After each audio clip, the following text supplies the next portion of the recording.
Whether you keep them in your home or love to see them in theirs, these are the creatures that bring us all together.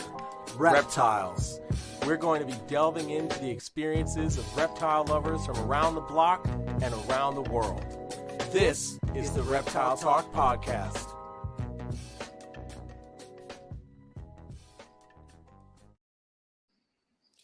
Boom! What's going on, everybody? This is Jeremy Turgeon from Brassman Reptiles. And I'm Rob, and I'm keeping it real. And this is our second remote stream ever. Yeah, I mean, Jeremy's partying and living the life. And yeah, can't you tell by my fancy ceiling lights? You always know by the ceiling lights. That's all I'm saying. It's true. It is very true. Yeah, so I am in North Carolina while Rob is sadly not. Yes. Yeah, but it's okay. We're here. And we're super excited. I'm trying to figure out how to phone run everything because I don't have my laptop, so I'm doing everything on my phone. Yeah, but I think I'm getting there. So, all right, I think we're good. Okay, so Rob, who do we have tonight? Because it's gonna be friggin' sweet. It's going to be really awesome. This guy wears many hats. He's been in the hobby for a long time, and he's doing some really big things to really stir up the hobby right now. Tonight, we have got Ryan McVeigh from Vivtech, and I'm super, super pumped to have him on tonight. There he is! What's up, dude? What's up? Good, man. How are you guys doing? We're doing great, man. Partying. I'm still alive. Can't beat that. Too old for that stuff now. I'm just boring. Just work all the way until 3 a.m. and don't sleep for that reason. So. I mean, these ceiling lights are really just here for show. So I saw the TV shirt you took off before you sat down.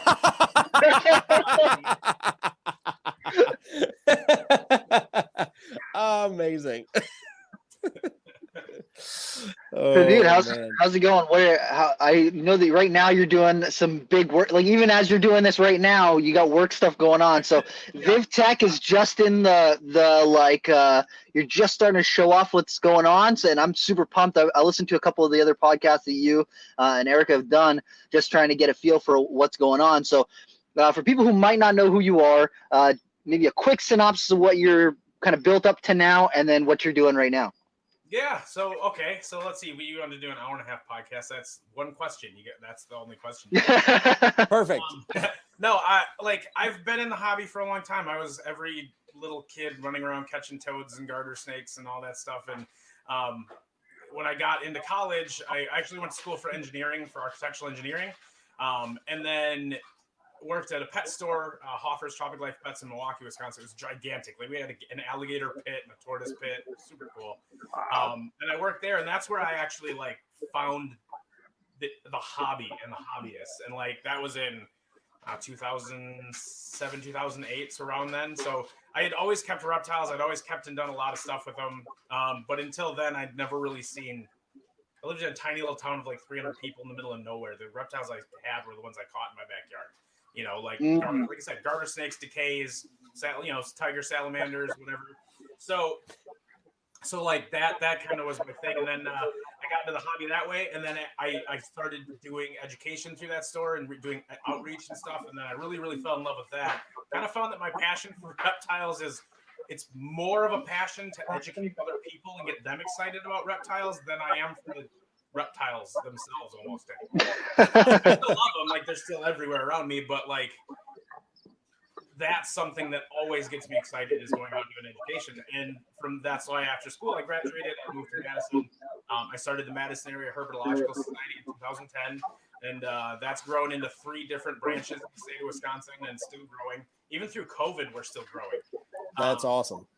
Yeah, I mean, we've moved to a really digital platform. We're doing a lot of live interviews and things like that to just keep people interacting. And so that's been really cool. And then in 2015, I got the opportunity because of my work with the reptile community and stuff I accepted a job with Central Garden and Pet as the marketing brand manager for Zilla. I kind of ran that brand of reptile products, and I did that for 6 years. And it was an awesome experience, and I learned a ton of stuff about the industry. I got to see it I've seen it from the hobbyist side, I've seen it from the nonprofit side, I've seen it from the rescue side. Now I got to see it from how some of these major retailers see it, how the big companies see it, how a product goes from an idea to be something you use in your house, all of that stuff. So, and really got to do some awesome stuff with Zilla and the team there. And then this year, me and Erica, my wife, have kind of been mulling over some different changes in life and where we wanted to go and what we wanted it to look like. And took the opportunity. I actually stepped down from my position at Zilla as the brand manager. And I still contract with them as a consultant, so I'm still working with them on some things and still talking to them. I still love the team there, and I think I'm really excited to see what they do.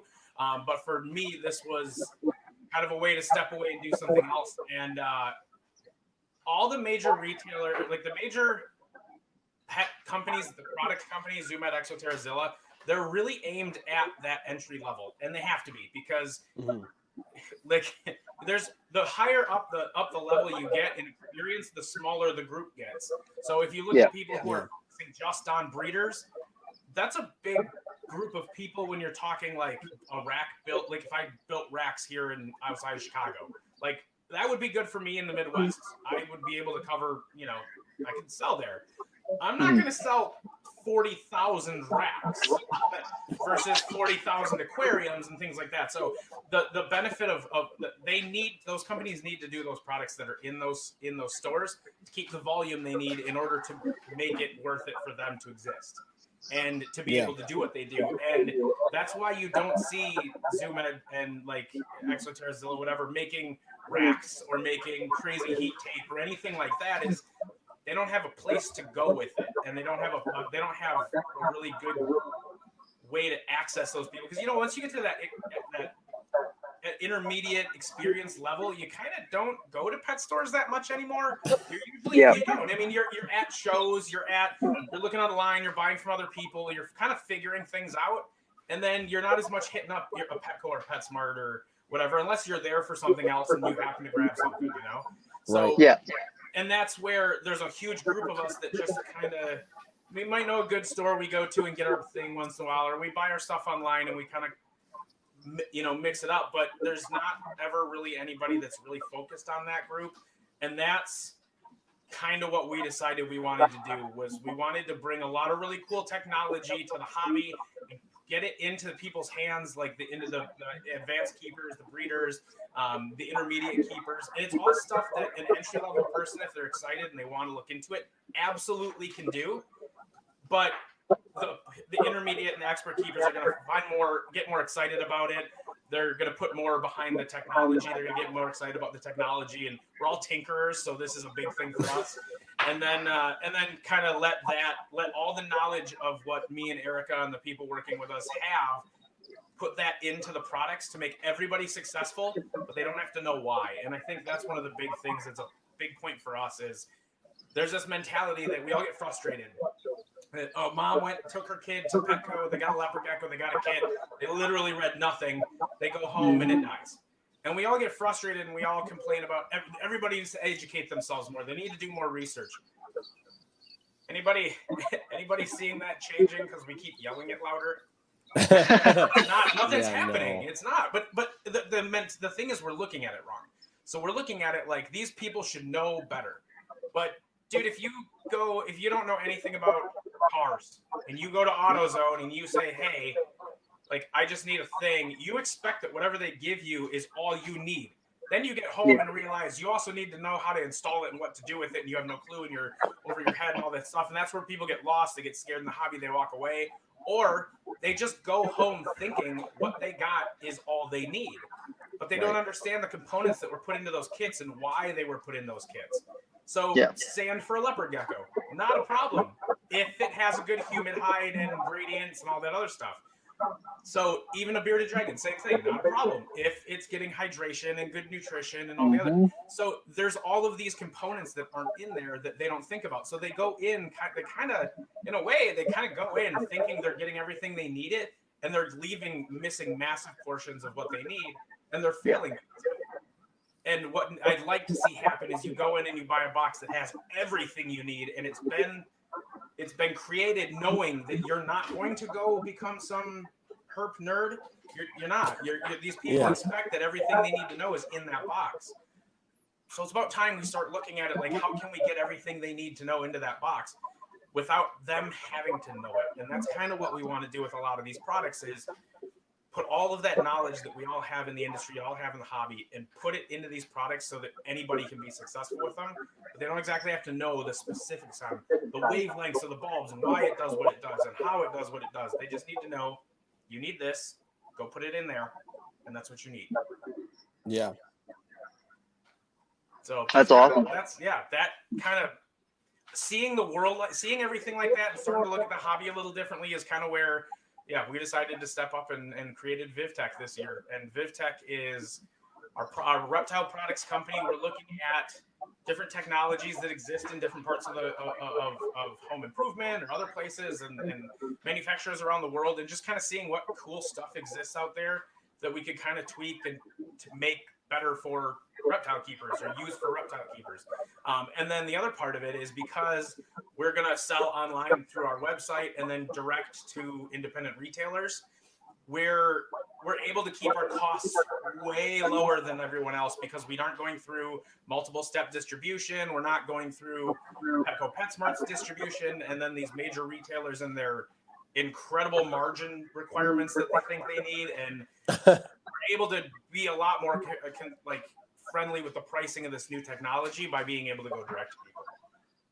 So that's kind of another, that's how the world's going, but it's not how a lot of the industry is moving. They're very slow to stick to brick and mortar, and I'm totally for that. I love the independents, and that's why we're selling to, once we have wholesale stock, we're going to wholesale to the independents directly, so that no one takes any more of the margin except them.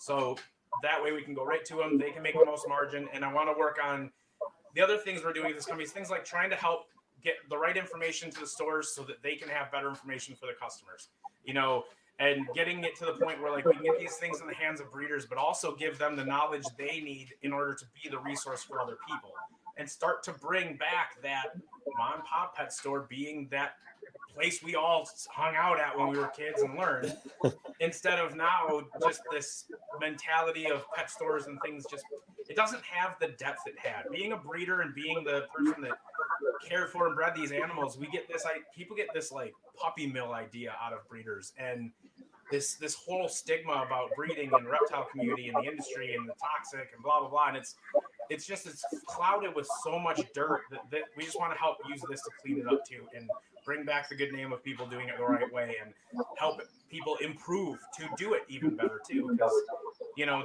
we're relying on big companies that are focused on the beginner to come out with innovations that allow us as expert level and intermediate level people to do bigger, better things, but they're not going to do that because they can't bring this kind of technology at this price.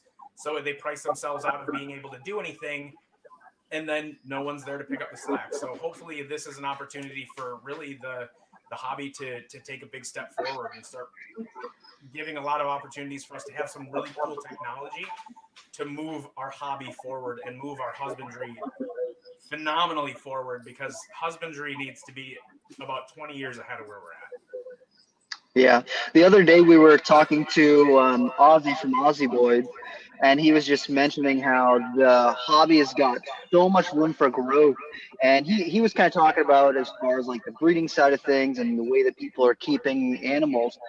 But I think there also applies to the way that we're doing products and that sort of stuff.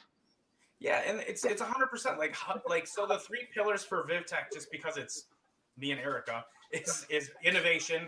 It's got to be innovative. We got to start bringing, even when I was with Zilla, every single thing I worked on was, how can we make it better? How can we do something better? How can we keep coming out with innovative new ideas, thinking about things differently? And that's a lot of what we released while I was there. And so innovation's a big one. The other one is husbandry. How are we driving husbandry forward? And not just lighting or bedding or things like that, but even just the ideas behind husbandry that we have. Here's a thought for everybody. When you create, if you were to, even you guys, even me, if we were to tell somebody, this hit me 4, 5, 6 months ago, but if you were to tell somebody how to set up their leopard gecko, you tell them, put in, bark or whatever, and then do hides, and then do human hide over here. You can maybe a dish with worms and calcium over here in a water bowl. Basic setup.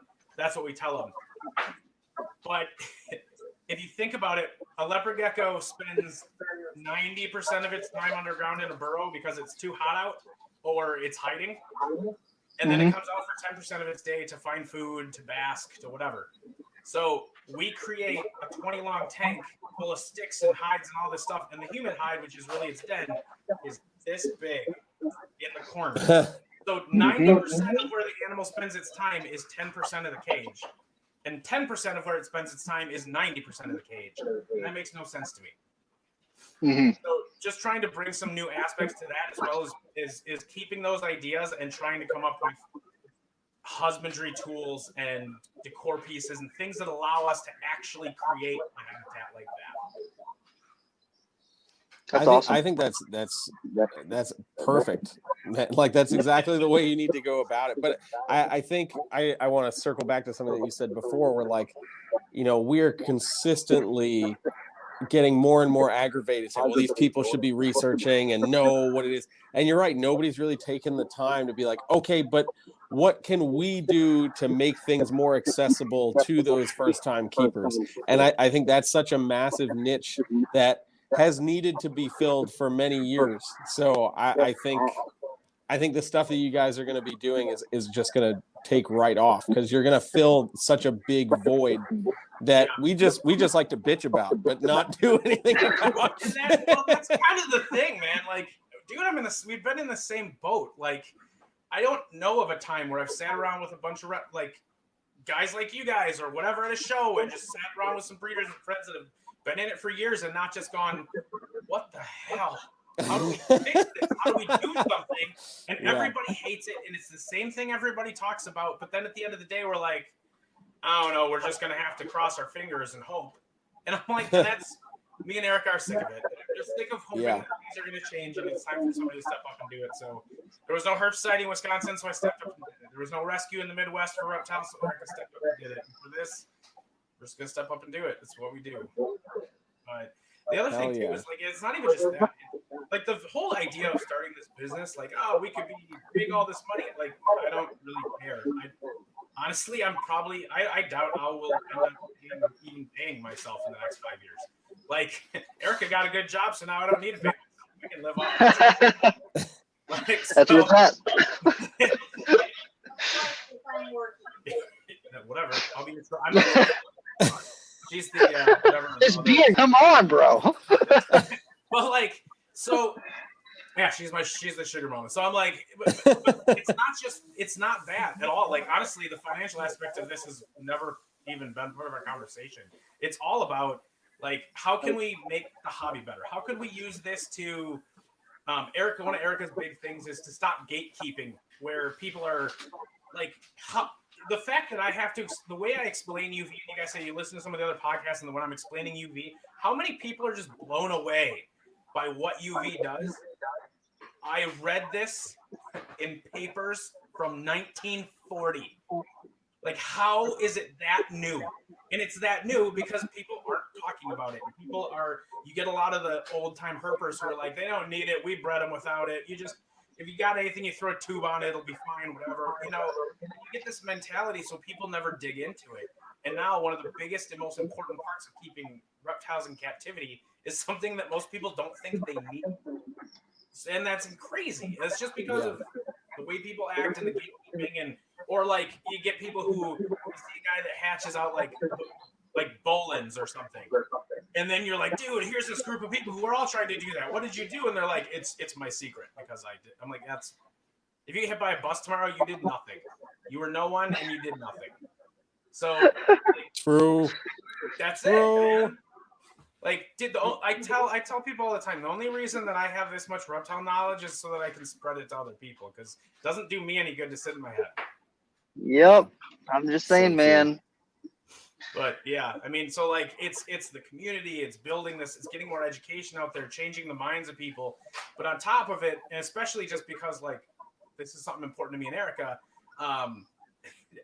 off the top of the net profit at the end of the day, every single bulb, every single thing we sell, 5% of the net profit gets donated to USARK and USARK Florida from every single item we sell, no matter where it is or when it is or on sale or not. It doesn't matter.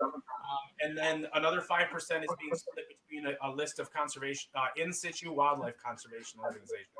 So That's Turtle awesome. Tortoise Preservation Group, Turtle Survival Alliance, International Iguana Foundation, Herpetocultural Conservation International. A lot of those guys doing stuff like that. Croc Fest with IUNC, Croc Specialist Group, like all of those. And so when you come to our site and go to check out, it's actually going to ask you, hey, here's a list of 10 or 15 organizations, all with links so you can read about them, or like a quick little pop-up that'll tell you a quick blurb about what they do.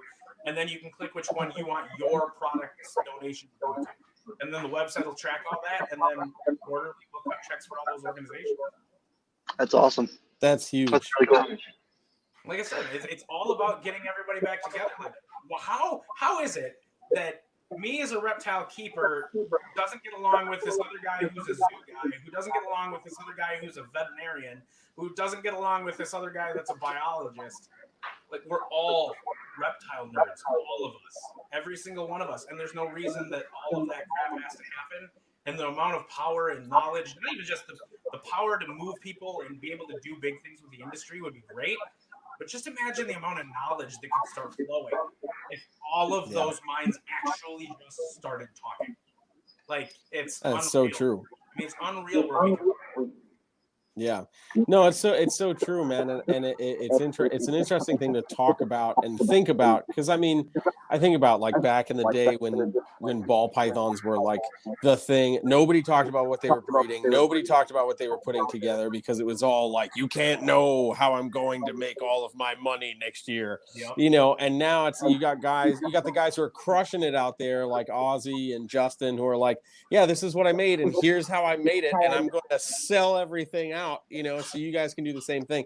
That's something that 15 years ago you would not see that happen, like ever, you know. So it's a wonderful thought to be able to get that started and the rest of the community, and I hope it's a trend that continues to pick up, because I mean, you're right, man.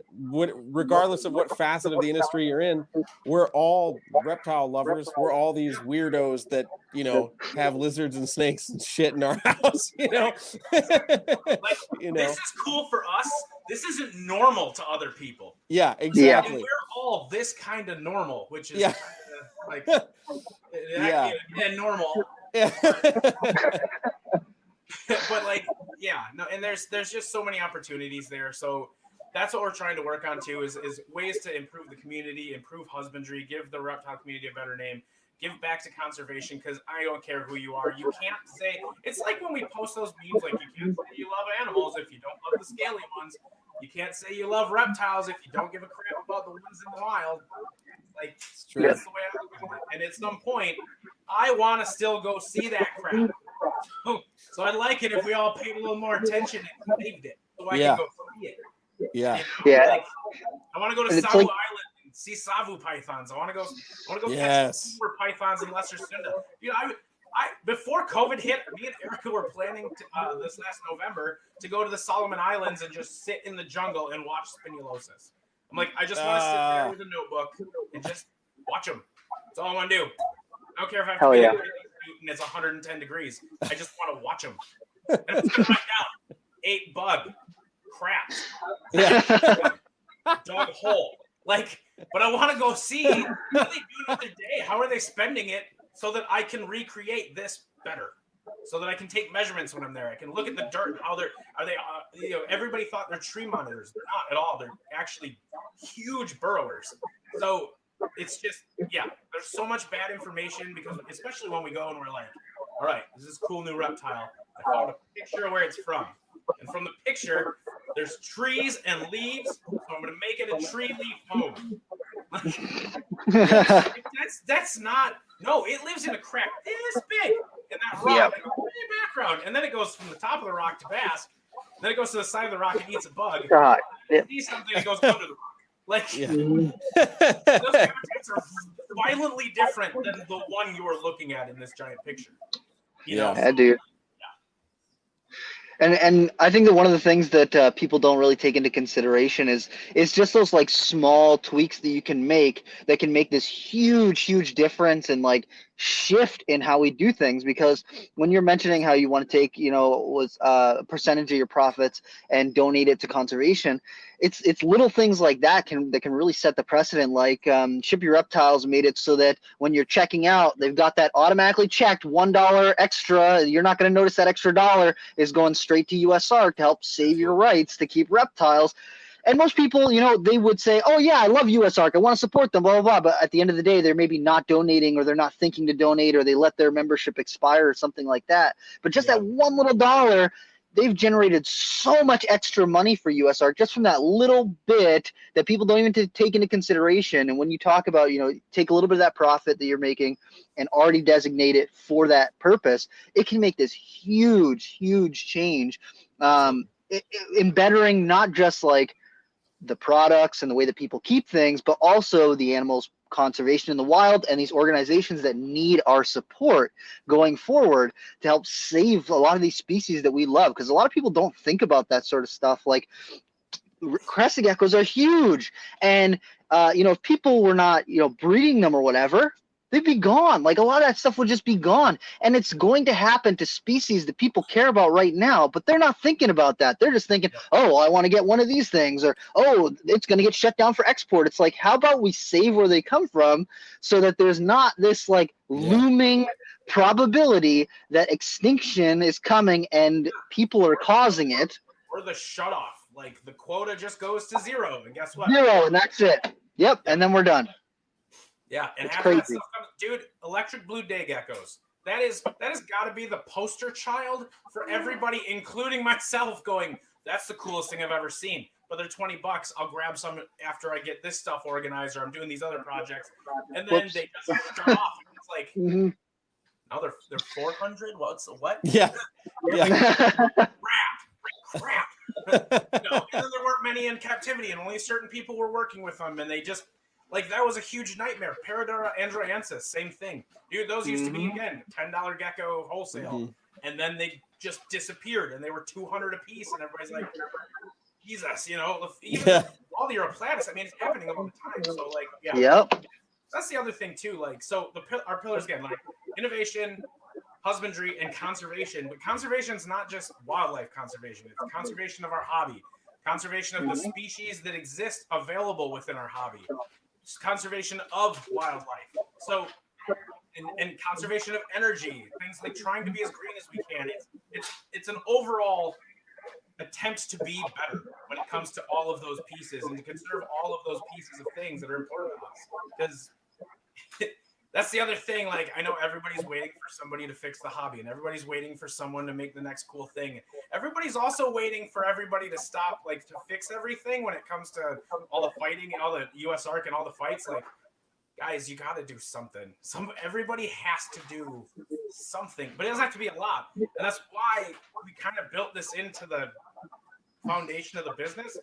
Is it's easier to get people to donate when it's just, hey, you're buying this and you're paying this price no matter what, and I'm going to do the donation for you. Here's something cool that you want. I'm going to do the donation for you. We're going to make less profit, and I'm okay with that. We're donating it ourselves just because you bought our bulbs, and that's just a way for people to get more involved. And hopefully over time that continues to sink in a little bit more. Like, you actually, like, we'll donate for you, but you could do it. Like, you could, yeah. And just get more of that information out there and get people more alert of what's going on around them. Because that's the thing, like, and that's the other thing, like the husbandry piece. We have to be better. We have to drive it. We need to drive the hobby forward. We need to drive the husbandry forward, and we need to get ahead of all the crap going on right now. Like the reports coming out on whether racks are good for snakes or not. And guess what? They're not, and they don't look good on any keepers who keep racks. And there's problems with these studies and things like that. Like there is on a lot of them. But it still came out, and it's still going to be interpreted by whoever wants to interpret it. And guess what, guys? It's not going to be the people who love snakes and racks that are going to be the ones that want to interpret it and use it for something. So, like, we have to continue to work to do better and find better ways to do this stuff. To find better ways to improve the care of the animals and understand their understand, like, not exactly emotional, but kind of understanding their behaviors, their natural behaviors, what makes a difference. So, like, how we can enrich their lives while we're keeping them. We've got to get a better mentality about this a little bit, and it doesn't need to happen overall. I mean, it should, but I do think that as a hobby, we also kind of need to break apart who we're talking about too, because there's very different levels of experts or breeder or whatever. You have guys like Nerd, where you have racks of animals meant to be bred for the production of producing animals. It's not in a negative way, but it's a farm. It's an animal production facility. So those animals aren't pets. They're not a small collection. It is a production facility for animals, which is needed. And as long as those animals are given like what they need and they're not being neglected, that's fine. But I wouldn't put the same conditions on them for care or for husbandry or for like what kind of enclosures they use there. I wouldn't put that the same as I would like, okay, you're gonna keep 6 animals. I'd hold you as your 6 animals to a higher standard of care because you have 6 and they're your pets. And even if they're just a breeding project, they're still more than just a farm, really. You know what I mean? They're more than that. So you should treat them more than that. So I think like we kind of got to break it apart too. I think we need to stop looking at the big facilities as examples of what we should get to. It kind of gets to the point where like the big breeders get put on a pedestal of that's where everybody wants to get to, but nobody ever really ends up getting there. And then they kind of just, it ends up being a way to cut out a lot of husbandry and just keep a lot of stuff without having to do as much. And I think it needs to be, we need to change it around. Like when it comes to the hobby side of it, I want to see the guy that has a 3 foot by 3 foot by 8 foot tall enclosure for his anole. Like that's what I see. Or the dude that's got the 45-year-old box turtle. That guy. I want to talk to that guy because that's awesome. Mm-hmm. Like the newest morph and things like that, that's all cool. And I hope everybody keeps chasing morphs and loving all the reptiles that are out there. But the biggest collection shouldn't be the thing that makes you who you are. It should be your ability to care for, understand, and add value to the hobby through, or even into your animals' lives through your husbandry. Yeah, I think that there's a huge shift going on with that right now too, because as people are starting to get more involved with reptiles, like at a greater level, like it's not just some niche thing that some weirdo does, you know, oh, it's just the people who are tattooed and pierced and listen to metal and all that sort of stuff. It's not just those people anymore that keep reptiles. It's not just me. There's way more people than me. I don't know what's going on. Everyone just showed up, and I'm like, what? Oh, now it's cool. Okay, I see how it is. But what I'm saying, like, there's so many more people who are getting into it now. And I've seen this like huge shift, not even of just like when I go and do programs and stuff, when I get people who come here, I don't see as many people who are like, I just want to have, 5,000 snakes. I see a lot of people now who are just like, I want to have some really nice display cages in my house. I really want to have like a slice of the jungle or the slice of the desert. I want something where I can appreciate this animal in its enclosure and just have a couple animals that I really, really love. And I see this like huge shift over to people doing that. There's still people who want to have, a decent sized collection and want to produce a bunch of snakes and, that's whatever. But I see way less of that nowadays than I did 10 years ago or 15 years ago. Yeah. I think what happened is that like the hobby started getting like more investor. It got more mainstream. Leopard geckos, corn snakes pushed that way. Ball pythons were 25, 30, 50, 100 grand for a snake. That was it. That was what pushed it over the edge. Yeah. And then everybody wanted to be investors and do this whole big thing. And then they got into racks and walls of tubs. And after a while, like if you remember for a while that you love reptiles, looking at walls of gray drawers is not as fun as like this and watching them move and interact. And I think everybody slowly kind of started going back the other way where, more natural, more bioactive, more things like that. We want to get more into their habitat. And that was another kind of piece of me and Eric talking and being like, all of these things we want to do, all of these like ethics and goals that we have that we want to see the hobby and these what we want to see it do, it's all kind of falling into place in a really good time right now to continue to keep pushing that forward and start feeding that.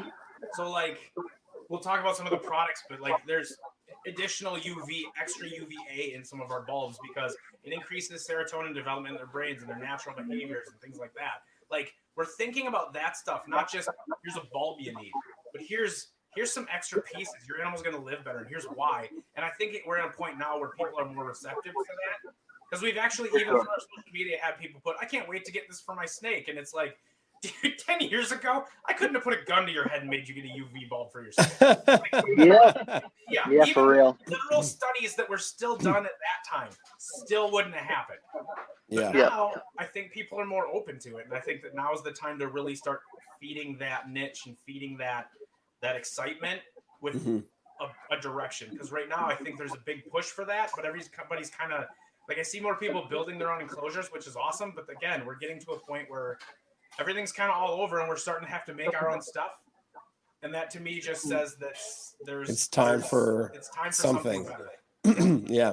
I think one of the things that pushes it too, like, Rob and I have talked about it a few times on the podcast, is like, as social media has developed and we see these new trends, think about what 12 years ago, the biggest person on social media was Brian Barczyk, and it was the first time we were ever allowed access into a reptile breeding facility that was that size, so that was what was like, oh my God, that's the pinnacle, and then other guys started to jump along, but it was still always like the larger scale breeders that were in their big facilities showing off the coolest, usually ball pythons. And that was it, and then as more people started to figure out, oh, hey, I have a camera too, I can make stupid YouTube videos. It was, look at my racks that I built, and I have this spare bedroom that's now got 400 snakes that I'm trying to maintain while having a full-time job and trying to live a life, and now that more people have jumped onto it, what we can do with our phones now is absolutely ridiculous. Filming 4K on your phone, so you can be like, hey, take a look at this tank that I just built out for my poison dart frogs, and let me show you the progression of its grow out over the last 6 months, and that's starting to gain that popularity, so I think that's really been a big shift in that way of thinking as well. It's one that I'm excited about. Like, I love seeing that. I love seeing people do that, and more so just because people are starting to look at reptiles a little bit more like, there's more we can do here. That's the cool thing with reptiles, and that's the thing I think people miss out on. Like, one, everybody stops saying reptiles are easier to keep than everything else. It is true, but it gives people this idea that, like, they're easy. They're whatever, yeah. A rock that you do nothing to. That's why there's a rescue in our house. Like, they're not easy. They're easier to take care of in the fact that they poop inside a box and they live inside a box and you don't have to walk them or do anything. That's how they're easy. But other than that, they're a lot more complicated. You have to, if you can get the time to put in to understand where they come from and how they live, and you can create a habitat to match, to really accentuate those pieces of their life they need, like their hiding spot, their human hide, all that stuff, create caves, whatever. If you really do that well, then they're super easy. Once you have that done, it's like dart frogs. I tell people all the time, people freak out about dart frogs. They're way too hard to keep. It's like the saltwater aquarium. It's way too hard. Like, it's not too hard. You just have to get it set upright, and once you set it upright, you do nothing. Like, 32 BioCube, and people are like, oh my God, it's insane. And dude, it's just wall-to-wall coral. I think I changed the water once last year. Like, the worst. Like, I feed my fish when I walk past it, and I'm like, oh, you look like you're going to die. You should have food. Like, but the more I would pay attention and, like, nitpick and clean and do water changes, the worse it would do. Yeah. I'm like, yeah, but if you let it get set up, same thing with reptiles. If you're like a dart frog terrarium, if you plan it out and you let it get built and you let it set up, like, the whole thing's done. All the work's done. Now you're just going to put a frog in there and flick some flies in it once in a while. Like, it's the easiest thing ever to do after you get to that step. Before it takes knowledge and research, and it takes a lot for you to trial and error and things like that. And that's kind of where, like, that's where I feel like the need is. I want to find ways to pull the trial and error that someone coming into the hobby would have, why they can't do that. Why someone who just decided they want to keep a reptile can't have a tank that's like a 55-gallon built-out enclosure. I mean, they can if they spend the next 6 months reading every Dendro board forum on building a tank and they practice a lot. You know what I mean? And it's a lot. But, No, but like, but just all of that. How can we start to make that how you enter the hobby? And just I'm always thinking that. I'm always trying to figure out like, how can we do that? How can I make it where like, here's your kit, and your kit is a freaking rainforest in a box. Like, it's the coolest thing ever. Not, here's a piece of plastic that it'll drink water out of, and here's a rock. Good luck. Yeah. Yeah. I think that right, like you were mentioning earlier, this is right about that time where we talk about like a paradigm shifts and shifts in the ways that people view things. I think that right now is a key moment in the reptile hobby. The last year in particular with COVID and the amount of people have had time to spend time at their home and maybe look up I want to get a pet. Oh, look, a reptile's easier to take care of than a lot of these other things. And then maybe getting their first reptile and then sitting with it for a little bit and then really getting to look at YouTube videos and look at maybe boards or groups on Facebook or a little bit of this. There are so many people that have gotten into reptiles over the last year. It is obscene. Like it's just, it blows my mind how many people have gotten into reptiles in the last year. And one of the things that I think about, like having worked in a pet store and worked with getting people their first reptile and doing a lot of this sort of stuff, is some of the reptiles that like people are talking about, like, oh my God, these are like the best beginner reptile. I think about them and I'm like, they're not that easy. Like bearded dragons are the one that like pops right into the front of my mind. People are like, oh, it's the best first reptile.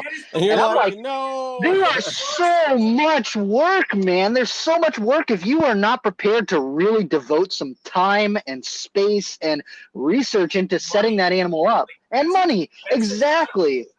It's expensive. Once you get it set up, maybe then you can kind of roll it back. But even then, just feeding them all the time, like people go crazy about their feeding schedule and all this. And I think that like it's about time. Like I was listening to you talk about the lights that you guys are working on, and your longevity of the lights and the different gradients of stuff that you would have for basking, stuff that's spending all its time out in the sun all the time, and stuff that's in shaded areas and all that sort of stuff.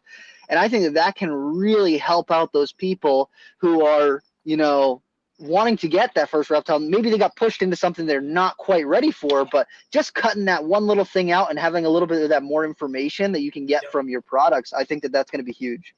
Yeah, and that's kind of, Erica's doing a really cool job of coming up, and so is our other somebody else that's working with us, Justine Labello. Like the two of them are awesome, and they're going back and forth and creating these informational charts and diagrams. Like we're not letting out a lot of stuff right now, but there's an enormous amount of stuff that even for like pet stores, easy stuff for you to hand out and educate people. What is UV lighting? Like knock down the gates. Here's A, B, C. Here's what it is, what it does. Here's the studies on it if you want. Like we read all the studies and then we're gonna summarize them for you in blogs on the website eventually. Like, but like having all that information there. Here's why we think this. Here's the research behind we're telling you what we're doing. Not just I'm done. Like, hey, why are our UV bulbs? Why do they give the output they do? I read every article I could on UV. I've read bulbs from the last 75 years in other languages on UV, and like I can't find anything that says why the bulbs that we use give off what they do, other than like my only guess is that like in the early 90s, like before Gary came out with them in 93, 94, like there just was a room of like here these give off this much, and it just kept going up, and then you looked at the edges and you're like, well, those guys died and those guys died, so go in the middle. That's probably what it was. So like trying to look at some of that kind of stuff. I'm like, we need to look at better. Like I have friends in Australia that I'm talking to, and I'm like, look, go find me a beardy. I know you're in the range. I know you know where they are, and I want you to sit outside with an umbrella and just stare at it and just watch it. And I want you to take a reading and then look at it and then tell me how long he was basking. And I want to know in a 24-hour period, how much time does a bearded dragon sit out in the sun? And while he's out in the sun, what kind of UV is he getting? And if I extrapolate that to microwatts per cubic square centimeter per hour, and then spread that out over a 12-hour period, can I get a better idea of what kind of UV they need? Like what it should be like all the time? Or can we create better bulbs that will allow them to get the intensity that they need but move away from it so they can be more natural in the way that they act? Things like that. Like there's so many pieces that we just need to do more on, and then explain once we know it, once we do it, getting that information out there so other people understand why it's like that, and that's the informational gaps in the gatekeeping is what kills us. So like that's a big thing you'll see with Vivtech is it's going to be very transparent. Actually, at the booth at Schaumburg, I'm bringing Erica's dad's building me a display where you can plug in our bulb and one of our bulbs, one of Zoom, you can put in a mercury vapor, whatever you want. I'll have a table full of solar meters, and everybody can just sit there and test anything they want. They can bring over a Zoom Ed bulb, an Exoterra, whatever, and they can do it right there in front of us. So, like, if it's not as good, like, you're gonna look and be able to tell. And we can talk to you, like, what's great and what's not, and why you would want this or that, and start to educate people about UV and stuff like that. But yeah, we're definitely. You guys can people can test it. We're putting everything that we're doing. We're trying to make very transparent. That's awesome. Yeah, I think that one of the things that I think about is like for a lot of the desert species, people are like, oh, well, it needs to have like this really crazy basking spot. It's got to have UV on it 24 hours or, at least 12 hours a day and all this sort of stuff. But one of the things that I was thinking about is like when I went to Utah last month, we were looking at desert tortoises, and we're in this area where you can spot them pretty regularly. So we went out in the morning and we're hiking for maybe 2 hours. And in the morning when it's, the sun's just coming up and everybody's just heating up, you'd see the animals out. And I brought a temp gun with me, and I'm just temp gunning the animals and then the ground around them to see where they're at, their body temp's at on the surface. And excuse me. And then what the ground is in the areas where they're at. And in the morning while they're heating up, the ground is sitting at like 95, 100 degrees, and their bodies would be down like, I think the lowest one I temp gun was like 82, and it was just starting to heat up. And then as we got into the heat of the day, I stopped finding them out in the open. I start seeing them in the shade of these bushes, and I'm temp gunning their bodies. Their bodies are at like 89, 90 degrees. The shade is at like 78 degrees, and then the sand next to the shade where the sun is at like 120 degrees. And people are just going, oh, well, he's sitting out in the sun. It's the middle of the day. He's going to be in the sun. And it's like, no, a lot of these animals take cover during the middle of the day. But if you told someone, hey, look, turn your UV bulb off for a couple hours during the middle of the day, just give them, the option to go in and out, or have a focused area where they can get their UV and then move away from it if they want to. People are just like, no, I read on the Bearded Dragon board on Facebook that they need a UV bulb. And they go crazy. I've had people argue with me about the UV bulbs, and I'm like, that I know how they're made, right? Like, I'm telling you. Doesn't matter. Doesn't matter. You're still wrong. I'm wrong. And I'm like, well. Yeah, still wrong. Yes. Like, it's wild. No, I completely agree. That's actually why none of our stuff is labeled as desert or tropical. That is my biggest pet peeve in this damn industry, is everything is desert or tropical. And on the front of a desert box is the damn dunes of the Sahara. And on the tropical box is the bottom 2 feet of the Amazon rainforest. And the problem with that is there's a crap load of habitats in between that. Yeah. Legit.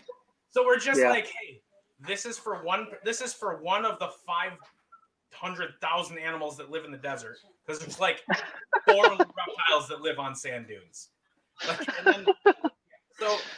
It just doesn't make any sense. So that's why, like, me and Erica have always hated that, and that's why we went with different names for stuff. So like the one that people would consider, or call it desert, which would just be your high output UV bulb, is called Midday Blaze, and that's here. I don't want to talk about it, but like, so that's Midday Blaze. But like on the front of it, that's not a desert species. That's one of the highest UV needing animals that we keep in captivity.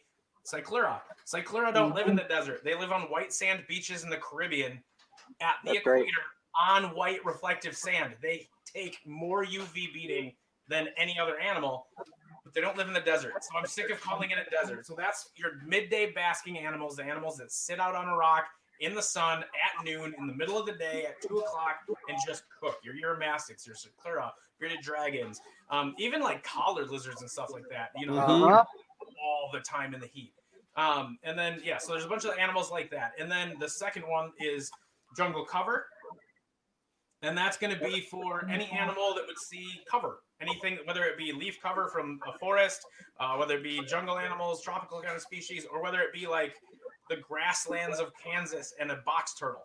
Like that's another great one that's hiding down in the grass, still getting a lot of UV, but it's fractured. This is for that kind of animal. And then the last one is the one I think is going to be the hardest to get the hobby to actually. What's it called? It's called First Call, not Morning Call. Even though I remember the name. Well, no, because we've been talking a lot too about Rapashi, and so we were talking about Rapashi, and we were talking about Morning Wood, because we're all joking about being able to name these literally whatever I want. And so we were talking about that, and now I get First Call, and I keep mixing up Morning Call, Morning Wood, First Call. Morning Wood, yep. First Wood, whatever,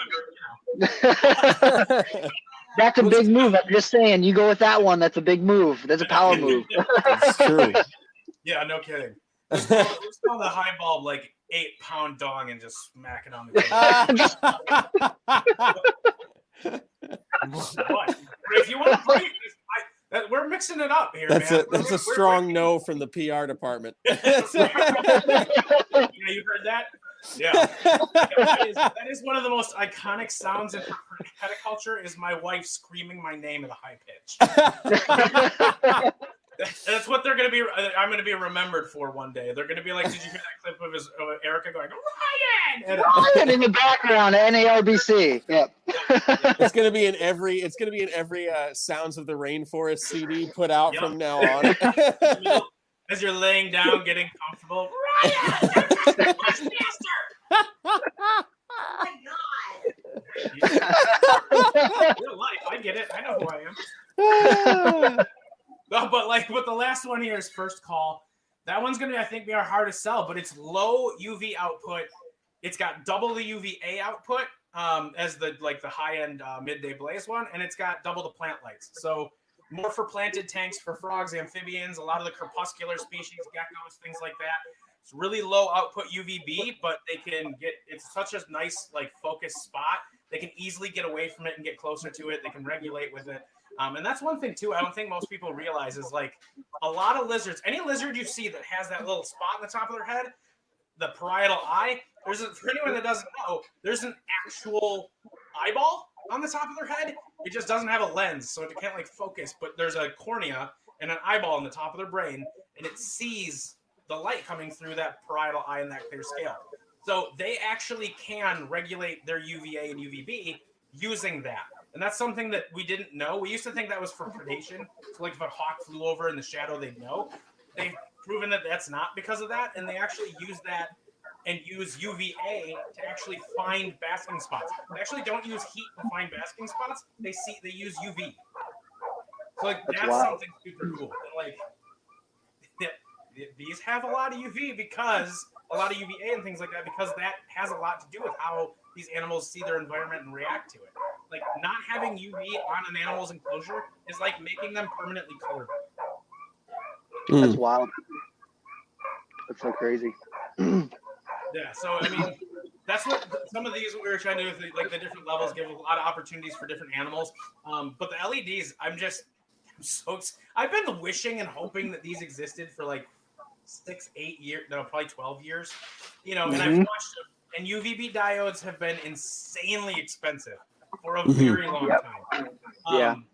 And getting the opportunity to work with some of these to actually bring LED, UVB, true UV LED bulbs to the market has been pretty awesome. I mean, 3 watts, they last up to 4 years. So ours are going to be warranted for 2 years. So if your bulb burns out under 2 years, we'll replace it. Then they're 3 watts, and the midday blaze projects UV 30 inches. Wow, that's awesome. Damn. And they're actually dimmable as well. So if you wanted to put them on a ramp to ramp up in the day and then down, so you could peak your UV, you can put them on a dimmer as well. That's super cool. Yeah, so I didn't know that. That's awesome. Stat, and then you could set it to dimming mode, and you could have it do a warm up and a cool down throughout the day. That is so freaking cool. Damn. Yeah, so it's going to allow us to do so much. And right now, these are just I showed you the box is little, but it's not little. It's mighty. It's Erica says it's not little. It's mighty. Mighty box. She says big things come in small packages. That's because she's seen me undressed.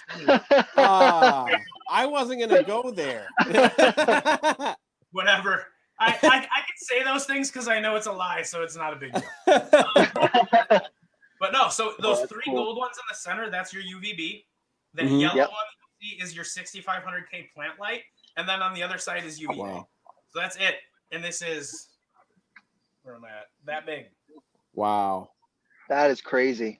No, so I mean it's and the outside is it's an aluminum casing, so it's made like this to help pull the heat away from the bulb to be a heat sink, but it also makes them incredibly durable. There's actually quartz on the front of this. There's a quartz glass, so quartz glass doesn't have any effect on filtering UV at all. So there's no UV filter through there, but it'll keep it from getting wet. It'll keep it. You can spray it. You can do whatever. It's going to be fine. That is awesome. really cool. Yeah, I love that. The only weakness that the UV bulb or the LED bulbs have, and this is all LEDs that exist right now. So until they fix this problem, I don't have much of an answer for anyone. But if they get hotter than 90 degrees for an extended period of time, they can start to like burn out a little early. Usually you're good up to like 100, 105. But if you put it like in a dual dome with a metal halide, like it's probably going to burn out in a couple months. So like that, like the warranty is like, you know, if you don't start it on fire, then we'll warranty we'll replace it. And it stops working after a day. Like I can't help you. Yeah. But that's all LEDs. It's not just ours. That's just LEDs in general. And that's kind of what kept LED from entering the reptile market was because of the heat restrictions. But at the same time, how many times is that bulb going to ever be that hot? Yeah. Even if you hang it in the enclosure, there's no enclosures you keep regularly at 90 degrees. And it's not going to be sitting in the basking spot. So I don't think it's going to be much of an issue, but it'll be something to make sure we call out. But no, I mean, to me, it's just we're doing accelerated testing, lifespan testing, and over the ones that are at like 1.5 to 2 years. And we have all the data for long-term testing, but we're doing more every single time we get a production run. We're pulling samples and putting them on test just to make sure. And we're we're estimating that, and based on the data we have already, 4 years of life, 4 years without having to change it. That's awesome. That's amazing. Yeah, that really is honestly, amazing. The bulbs might burn out before the UV needs to be replaced. Wow. That's sheesh. That's awesome. Yeah. That really is awesome. Because I mean, anybody that uses any sort of light knows the worst part is when that bulb burns out, or when you're like, oh, 6 months has passed. Guess who's got to drop another $80? And that's what kills me. The other thing too, that's the other thing that kills me, and this Erico pushed this because it's kind of, we look at things very differently, and that's kind of what makes us a really cool team to me, is because I'm a very big picture guy, but I'll sometimes miss the little steps, and she's very detail oriented, but she doesn't always see the trees, the forest between through the trees. Complement each other really well. And then for me, I come from a natural history, like husbandry side, and she comes from the veterinary husbandry side. So she's looking at things like I look at, there's a problem, here's a solution. She looks at it and says, here's a problem, what's causing it? Can we stop the cause? So we're kind of looking at it for different angles, and it allows us to come up with some unique things. And one of the things she brought up is that like we can put out all these cool UV bulbs, but most people don't even have a way to measure their UV bulbs, or know. Like you replace it at 6 to 12 months because the manufacturer said so, but you don't know if it's still good. You don't know if it was good when you took it out. You just assume it was, and if your animal's not dead in 12 months, or you don't have to go to the vet, you hope that it was a good bulb. That's kind of crazy to me. The one thing that's absolutely keeping our animals alive, we're just like, I trust him. Really? Because I know some there's definitely one of the major companies that's not Zilla, one of the other two, and it also doesn't start with a Z, but their bulbs actually don't produce enough UV for your animals to use. So people, I know Erica saw that within the clinic, people coming in using those bulbs, changing them every 6 months and having that written down in a little log, and still having metabolic bone disease and hypocalcemia because they didn't produce enough UV in the first place. So in order to kind of combat that, because it's a lot to ask every single pet keeper to buy a $250 to $500 meter, we found a meter that we're going to release that is, there we go, So SureSun UVB reader. So it's a UVB meter. It's half the price of a solar meter. So it's hopefully a lot more people have access to be able to start tracking their bulbs, checking it. You know, I mean, even with ours, like it's gonna last 4 years, but still check it. And then it's gonna come with a log. Erica's actually created a log, so you can write down like the brand of the bulb, what it is, the date you checked it, the distance you checked it at, what the reading was, and then a formula that says basically at a 30% reduction, replace the bulb. And probably replace it with one of ours, because then you don't have to do that again for 4 years. But and then on top of it, anybody who takes that log when they're done with it, whether it's our bulbs or not, if they filled that log out for their bulb, they can send it in, and we're going to have exclusive swag for people who do that. So like truly, really, like it's not like you go and some pet stores will have the T-shirts that were the swag giveaway for something else. Like this will be just for people who are interested in allowing us to use their data to improve what we're doing to help improve the hobby. That's awesome. Well, I think it's a cool way to give back. Like I think that's awesome. All the readings and stuff. Heck yeah. The notes we take, like it's all just sitting in notebooks around our house. Well, what if you could send it somewhere or even take a picture on your phone and send it off quick in a message, and then all of a sudden that's being used for something bigger and better. Yeah, hell yeah. 100%. I definitely think that's a great way to give back and get people also motivated to do it in the first place. Yeah, exactly. You know, yeah. Yeah, you're going to get free stuff for checking on your animals and keeping them healthier anyway. Woohoo! Cool with that. Like, yeah. Hell yeah. That's the thing, man. That's one thing that kills me with the hobby and seeing stuff lately is we've gotten a lot. Cancel culture has happened a lot in the last couple of years. This attacking each other, and it's gotten a lot of like, just I don't know. It's just gotten where it's all negative, and there's so much awesome stuff that just needs to come out and be shown. And there's so many. I don't know. There's so much opportunity to make this hobby amazing and can continue to grow it in a way that the people that I see leading it sometimes aren't thinking like that. They're thinking about doing the best they can for the now and what they can do to get ahead now. And nobody's really watching the future and where we're going. We're just we're all running and hoping we're going in the same direction. And unfortunately, like, as you guys know, you see the hobby, we're not. We're all over the place. And yeah, this is, like I said, again, this just continues to reinforce that opportunity for us to like hopefully get people in line in the same direction. And you can't just tell everybody, hey, you're doing it wrong. I don't like how you do it. You're wrong. You need to fix everything. All of this, if you're not a USARC member, you shouldn't be allowed to do anything. Or if you breed spider ball pythons, you're bad. It's all the same stuff. But really what it should be is I don't care what anybody, like I do. Like, please don't like beat up kids and put it on YouTube. But otherwise, I don't care what you do. Unless they deserve it. But like, it really should be. I was going with that, man. I had it and then I lost it. But no, like we don't need to badger people into supporting the hobby and growing. We need to inspire people to grow and do that. And that's what we're trying to do.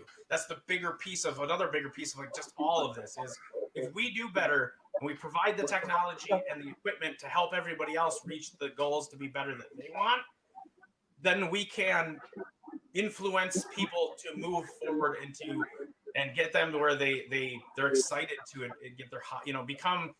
That's the word I'm looking for. I want people like the people that are really doing well to be the people who are looked up to, and that we're all constantly trying to get better. And this is just a way to keep doing that, keep putting that stuff out there, giving these people the tools they need, and then inspiring them by showing them what you can do with it.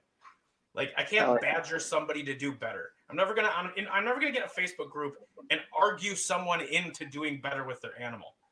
I can continuously post really cool pictures of my planted tanks, all the different stuff me and Erica are doing with hand taming our animals and trying to do more enrichment and things like that, and get people to be like, that's really cool. Maybe I could do that. And that's what you can do. That's how you can influence people.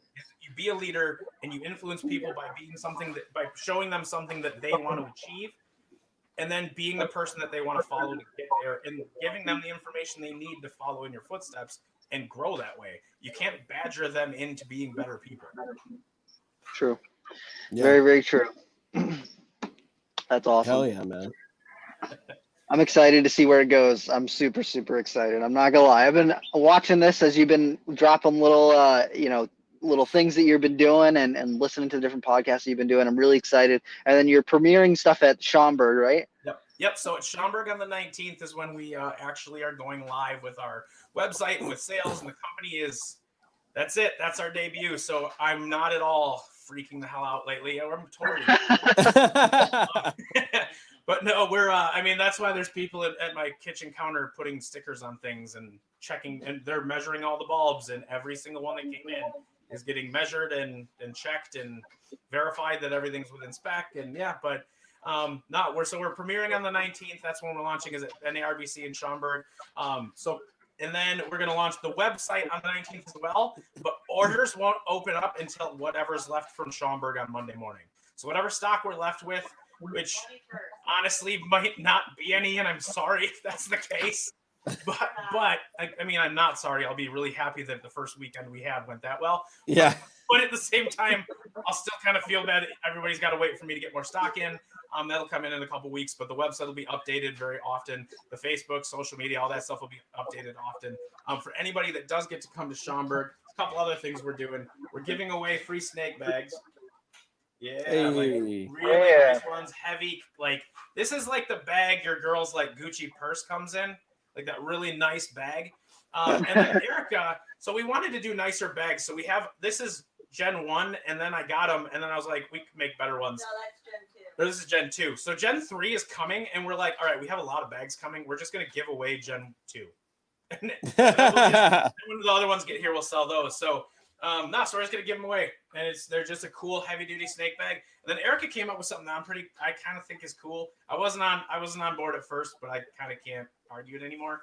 These, like, stickers. So this is just a sticker. It's a vinyl sticker that, like, as a breeder, right? So you're bagging up a snake. Usually we write on the bag or we don't write anything and we throw the snake in the box and it goes. And then somebody gets it. Like, how many times have you looked at a snake and been like, crap, when were you born? And you were het for that. You came from what's his name? Yeah. This, you can write all that stuff on there as the breeder. All the information is on here. And then you take this and slap it on the bag, throw the snake in it. And then when the person gets it, they have that sticker. They can pull it off and put it on their tub, put it in their records, whatever they want. And Erica tested those stickers and their durability by slapping them on the backs of our kids while they ran around last week outside. They dove in the pool with the sticker on and it didn't come off. So we're pretty sure your snake can eat the bag and you'll be good. That video needs to be on YouTube. Beating up kids with vinyl stickers. Yes. But like, yeah, she was like, all right, girls. And she patted them on the back as they walked out the door and none of them knew the whole day they had stickers on their back. That's but awesome. Back all sweaty and wet and covered in crap, and they got rained on, and like we're like, man, this is really good testing. Came off, so that was cool.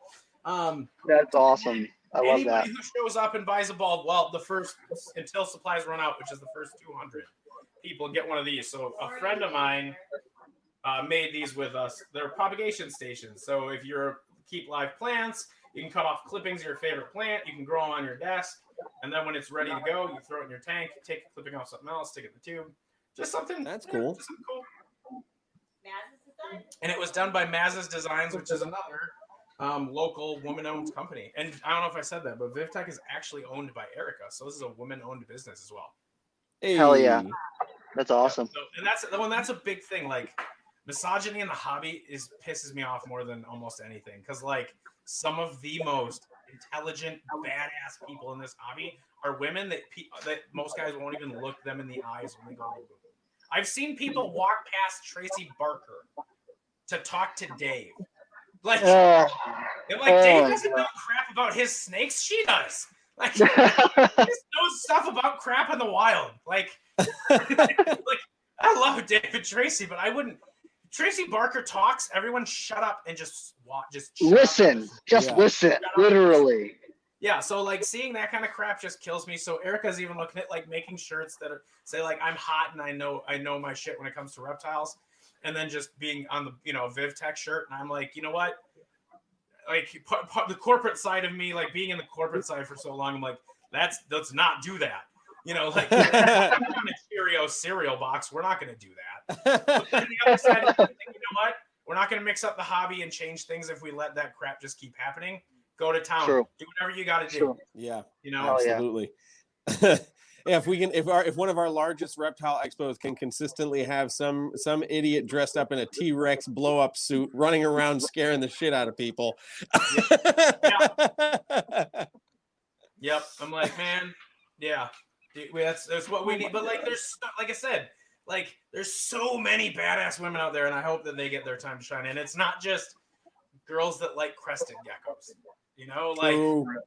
There's such badass people out there, and it's between that misogyny and the gatekeeping and just the idea of like the old school OG keepers, and they know everything, but they still build a wooden box outside in Florida, and that's how they keep things.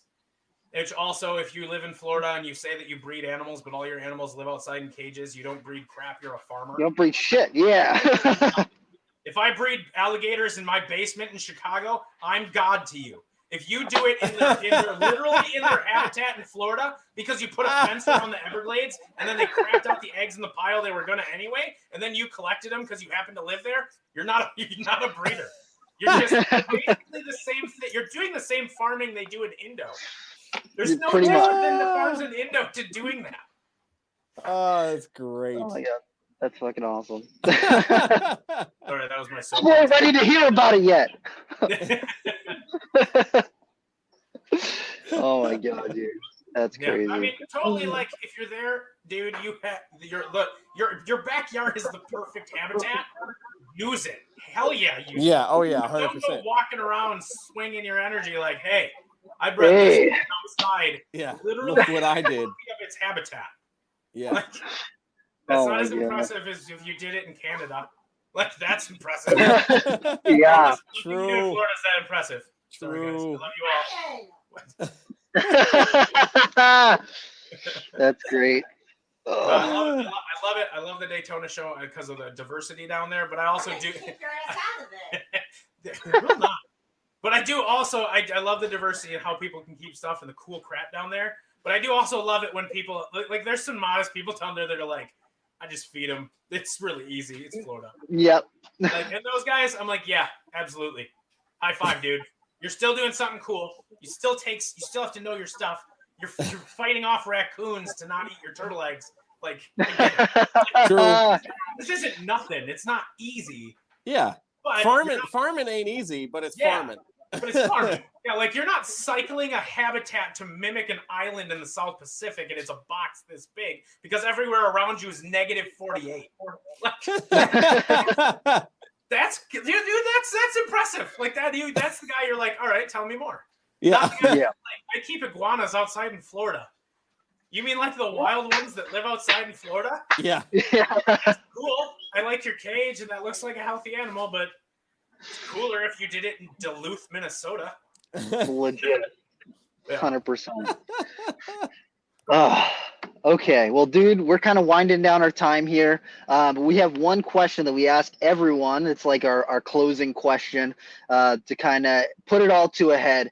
And that question is, right now, in the hobby, in the world of reptiles, be it something that you're doing, something that you saw somebody else do, something that you saw online, what has got you excited for the hobby right now?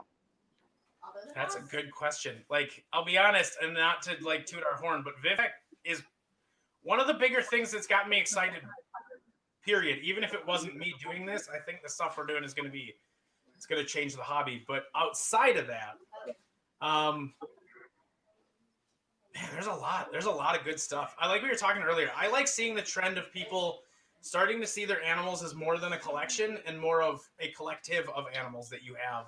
And it's not just like, they're not cards anymore.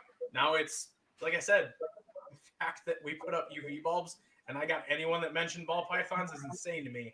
But that just to me proves we're on the right path because they still totally use UV light and they don't all have to live in drawers. Like, seeing that stuff is cool to me. I love it. I love seeing it. And that's what gives me the most hope for the hobby. Now, the only way this could get better is if everybody that was that adamant about reptile care was also that adamant about donating to US Ark and keeping the ability to keep those animals, so that wasn't just something we remembered when we're old men. Legit. True. 100%. That's Hell the yeah. only way this hobby could like totally knock me to my knees and make me just cry tears of joy, is if we hit that point where it's US Ark is not, it's not a thing you tell people. It's something that you just expect. It's like you just expect, oh yeah, you came to the show, you're a US Ark member, you know about it. That's how it should be. Like, it should be weird when people are like, what's US Ark? It should be like, what? That's like saying, Yeah. that's how it should be. 100%. Hell yeah. I agree completely. That's awesome, man. Absolutely. Well, we're gonna do what we can do that, so Sweet. there. So yeah. if people want to find out more about you, Vivtech, the things that you guys are doing, where should they follow you? Everything short of smoke signals. I'm pretty sure you can find the two of us if you're on any social media. But Vivtech products on Facebook and Instagram. They can find me and Erica on Facebook and Instagram. We're all over the place. And then vivtechproducts.com is the website. Right now, it's just a page with our logo, which should have a countdown till Saturday that may have gotten mixed up, but it'll be back on there. And I know it sucks. No, I don't have all the information, you guys. Everybody that wants to hear about every single thing that this bulb does, it's behind that curtain that opens on the 19th. I promise it's there. I promise there's cool stuff. You have to wait for it. That's all I can say. But no, that's, yeah. Find us, vivtechproducts.com. Yeah, shoot me some smoke signals, text messages. I think I'm on Carrier Snapchat, pigeon, you know. emails. It's like 11 emails. Like, yeah, it's not hard to find me. Hell yeah. That's awesome, man. Dude, thank you so much for taking coming the on. time, man. Dude, Yeah, we appreciate it. absolutely, guys. Thank you, and everybody over here who's like, dude, he's everywhere. I get it, and I apologize, and thank you for listening to my dumbass over and over and over and over. So I appreciate it. I do. I really do. I really appreciate all the love and the support that the community is giving me and Erica and what we're doing, and I'm really hoping that this can be something where we all look back and just go, remember how it used to be? Like, we did it. We got there. Like, Hell yeah. It's happening. I don't fail. I don't do things if I don't think I can be successful. And this is something that I have a lot of stock in. So I'm pretty excited to see where it takes us. Hell yeah. Okay. Dude, we're going to have to do a follow-up after you've been doing this for a little bit and how the premiere goes. I really want to hear more. So got to do this again sooner than later. Watch our Facebook and Instagram. I'm sure we'll be doing lives from the show. So Hell yeah. Okay. Thank you very much for coming on. We'll talk to you soon, man. Thank you, guys. Take care. Boom. Boom. Hell yeah. That was great. That was great, man. Ryan is absolutely wonderful. So next week we get to do this in real life, in person. So we'll be back to our normal scheduled programming. And I'm still away until Thursday. So the audio only version of this will be up on Friday this week. So hang tight. So that means if you're going to share this or tell people to check it out, they've got to come to YouTube unless they check it out on Friday, and then it'll be available everywhere. So that's it, guys. We will see you next week. See ya.